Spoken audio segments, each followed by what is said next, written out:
السلام عليكم صاحبي الكسور دوادا قصدنا مانتا waxay ku saabsan tahay isxasuusinta saacada qiyaamo qisadan cajiibka ah marna ku cabsi gelinaysa ayaa kula wadaagi doona hadduu alleedmo balse inta aan guda gelin waxaan si naxariis leh kaaga codsanayaa inaad ii sheergareyso muuqaalkan si uu saaxiibo badan u gaaro nabigeena Muhammad nabadgelyo naxariis korkiisa ahaatee iyo Jibriil calayhi salaam ayaa maalmaha kamid ah wada fadhiyeen intaas kadib waxaa hal mar kala dilaacday samada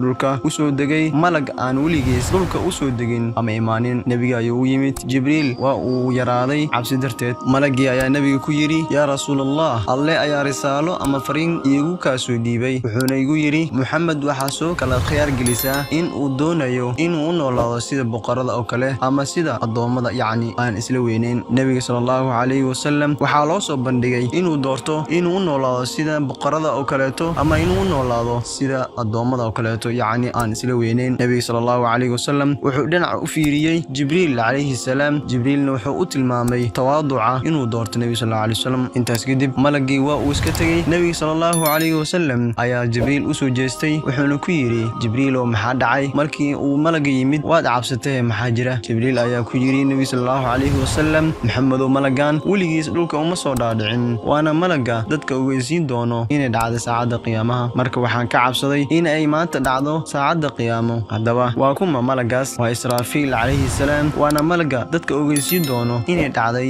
saacada qiyaamaha hadaba maalinkaas hadiiba Jibriil ka cabsanayay in ay dhacdo saacada qiyaamaha anaga maanta soo kuma haboono inaan qalbiga ku hayno in ay saacada qiyaamaha ay dhowdahay hadaba saaxiibayaal muuqaalka maanta waxaan isku xasuusin doonaa in qof kasta uu u diyaar garoobo saacada qiyaamaha hadaba bilowga ilaa dhamaadka daan la joogtay waxaan ka codsanayaa inaad sheergareyso si aad u xasuusiso dad badan oo maanta hilmaamsan ama ee adduunyada mashquulisay hadaba hadaa naga daawanayso YouTube-ka waxaan ka codsanayaa inaad subscribe noo saarto sidoo kale gambaleelka aad furto si ay ku soo gaaraan qisooyinka maalinlaha aan soo gelino insha Allah inta muuqaalka